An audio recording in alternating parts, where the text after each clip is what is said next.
बुध हुए नीच के, नौ ग्रहों में अत्यंत शुभ प्रभाव देने वाले, अपना संपूर्ण प्रभाव किसी के प्रदान करने वाले क्विक रिस्पॉन्स प्लैनेट बुध 7 मार्च से गुरुदेव बृहस्पति की मीन राशि में प्रवेश करेंगे। मीन राशि बुध की नीच राशि है, जिसके कारण इनका अपनी नीच राशि में प्रवेश होगा। अब यहां पर जब भी कोई ग्रह नीच राशि में होता तो उसका बल, उसका सामर्थ्य, उसका प्रभाव निर्बल हो जाता है, सकारात्मकता में कमी आ जाती है, जिसके कारण कहीं ना कहीं गंभीर समस्याएं हो सकती हैं। अब यहां पर बुध मीन राशि में होंगे, जहां पर राहु का गोचर चल रहा है, जिसके कारण ये अपनी नीच राशि में भी होंगे तथा राहु से युति प्रभाव में भी होंगे, जिसके कारण जड़ दोष बन जाएगा, जो इस समस्या को बढ़ाने वाला है। जय श्री गणेश। नमस्कार, मैं आचार्य संजय द्विवेदी। मेरे समस्त प्रबुद्ध दर्शकों का मेरे चैनल पर हार्दिक स्वागत है। आज मैं बुध के राशि परिवर्तन प्रभाव को लेकर आपके सम्मुख उपस्थित हूं। युवराज बुध का 7 मार्च को परिवर्तन होगा, अपनी नीच राशि में होगा, राहु के साथ जड़ दोष में होंगे।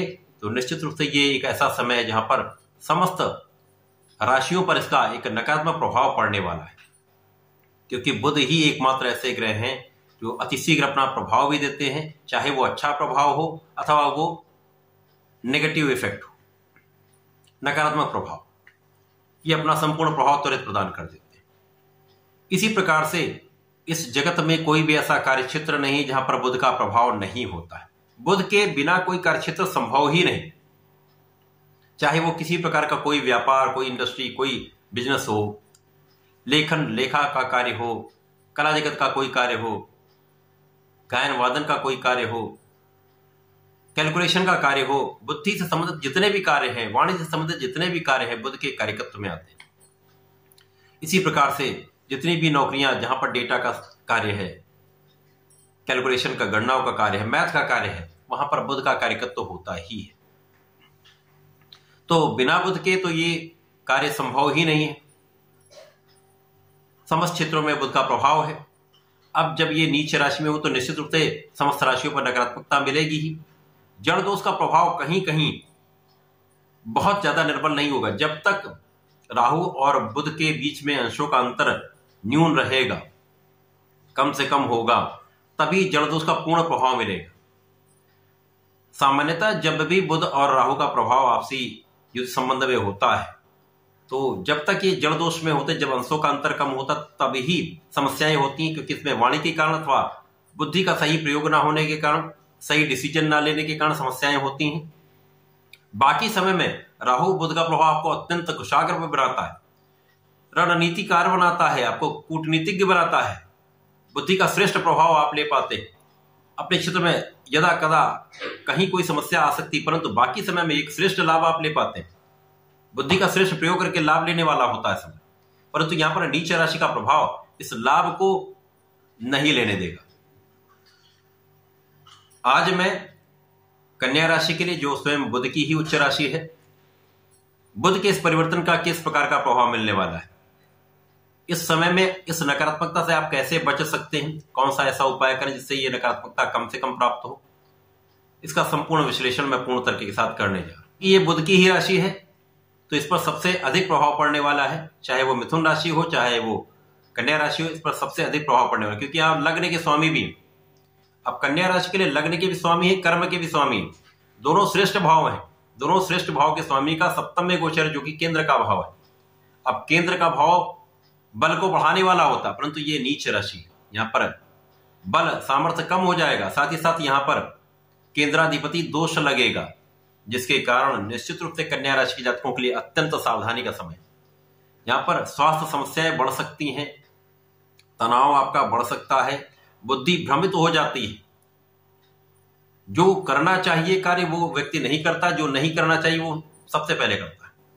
तो इस समय में आपको बहुत धैर्य रखना होगा, बहुत सोच विचार कर, यदि नहीं समझ में आता तो किसी बड़े की राय लें, किसी गुरु की राय लें, उसके बाद आप आगे बढ़ें। सलाह लेकर ही कोई कार्य करना चाहिए।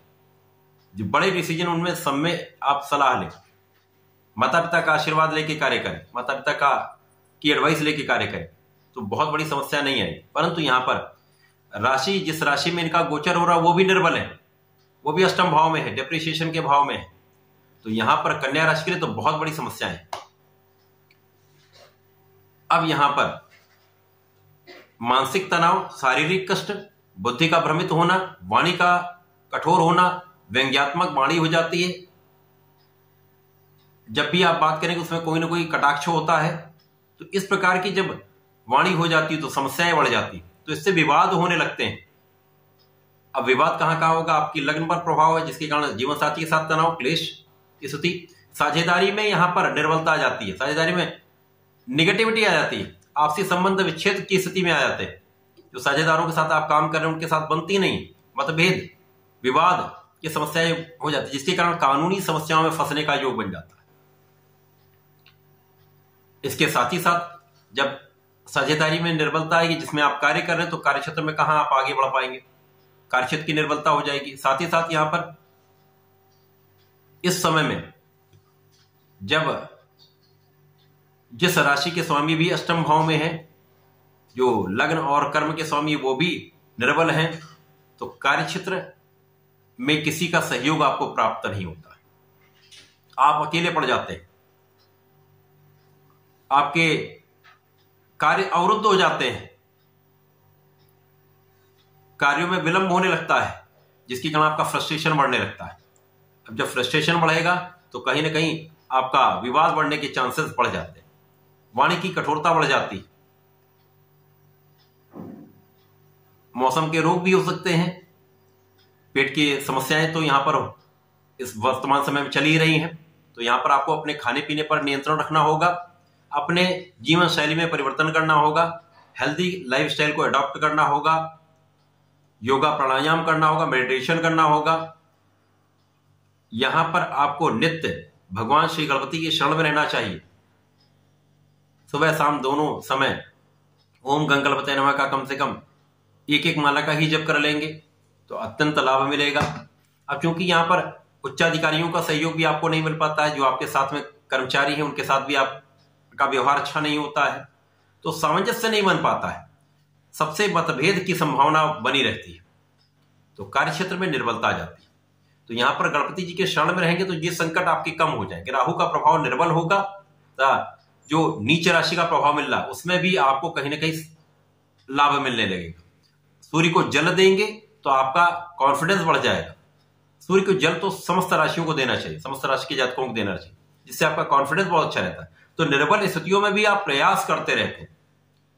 जहां पर नेगेटिविटी बढ़ती है, लोग कार्य करना बंद कर देते हैं, प्रयास करना बंद कर देते हैं, परिश्रम करना बंद कर देते हैं, जिसके कारण समस्याएं और बढ़ जाती है।